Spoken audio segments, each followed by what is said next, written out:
Hello friends, welcome back to my channel Kakinada kitchen and బెహర్ and logs.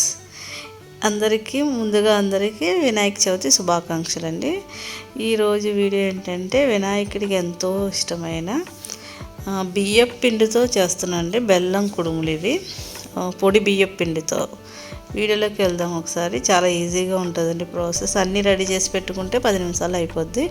ఇలా తురుమును బెల్లం ఒక 3/4 తీసుకున్నాం కదండి. దానికి సేమ్ దాంతోనే దాని నిండా వాటర్ వేసుకోవాలి.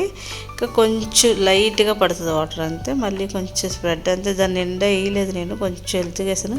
యాక్చువల్గా దాని నిండా వాటర్ వేస్తే సరిపోతుంది. జస్ట్ ఇది బెల్లం మాత్రం బాగా ఇలాగ మెల్ట్ అవుతే సరిపోతుందండి. కరిగితే సరిపోతుంది చాలు. మనకి తీగబాకు అలాంటివి అవసరం లేదు. జస్ట్ బెల్లం కరగాలి అంతే.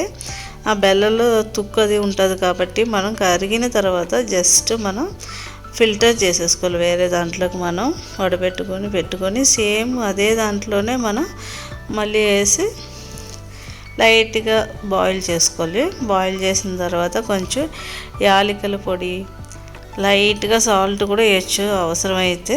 దేవుడికి పెడుతున్నాం కాబట్టి సాల్ట్ వేయట్లేదు. కొంచెం గీ కూడా వేస్తున్నాం కొంచెం సాఫ్ట్గా ఉండడానికండి. ఇది మన పొడి బియ్యంతో చేస్తున్నాం కదా. యాక్చువల్గా ఊర్లో అంతా తడి బియ్యంతో అది చేస్తారు. అది టేస్ట్ చాలా బాగుంటుంది. కానీ ఇలాగ చాలా ఇన్స్టెంట్గా చేసుకుంటే చాలా బాగుంటుంది. ఇది పొడి బియ్యం 1 కప్ వేస్తున్నాను నేను. 3/4 కప్ ఏమో బెల్లం వేసుకున్నాం కదా. 1 కప్పు వాటర్కి 1 కప్పు ఇలాగ పొడి బియ్యం వేస్తున్నమాట. ఇన్స్టెంట్గా మనకు స్టోర్లో దొరుకుతుంది కదా పొడి బియ్యం పిండి, దాంతోనే చేస్తున్నాం. మాకు ఇలా తడి బియ్యం పిండి అయితే చాలా కష్టం. కొంచెం మనకి వాటర్ ఎక్కువ అయినట్టు అంటే కొంచెం స్ప్రెడ్ చేసుకోవచ్చు బియ్యం పిండిని. మళ్ళీ కొంచెం ఇలాగా గీ వేసుకొని అప్లై చేసుకోవాలండి. అంటే సాఫ్ట్గా బాగా వస్తాయి, టేస్ట్ కూడా బాగుంటుంది. ఇందులో కావాలంటే శనగపప్పు, తురుమున కొబ్బరి కూడా వేసుకోవచ్చు. నాకు అంత టైం లేక సింపుల్గా చేస్తున్నాను. ఇలా సింపుల్గా మనకి రౌండ్గా ఉండ్రాలు చేసుకోవచ్చు.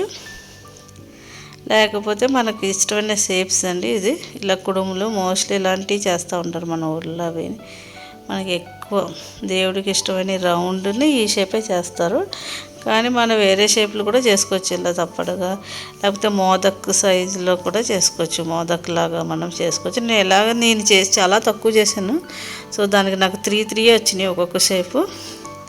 తక్కువ పిండితో చేశాను కాబట్టి. ఇలా 2 గ్లాసులు వాటర్ వేసుకోవాలండి ఇడ్లీ పాత్రలో.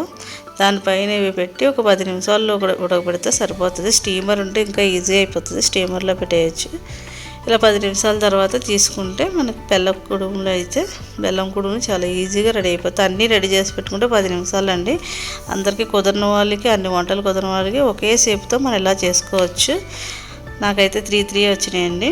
చాలా ఈజీ. మీరు ఈసారి ట్రై చేసి చూడండి. ఓకే అండి, అందరికీ వినాయక చవితి శుభాకాంక్షలు. వీడియో కానీ నచ్చినట్లయితే లైక్ చేయండి, షేర్ చేయండి, సబ్స్క్రైబ్ చేయండి. Thank you for watching.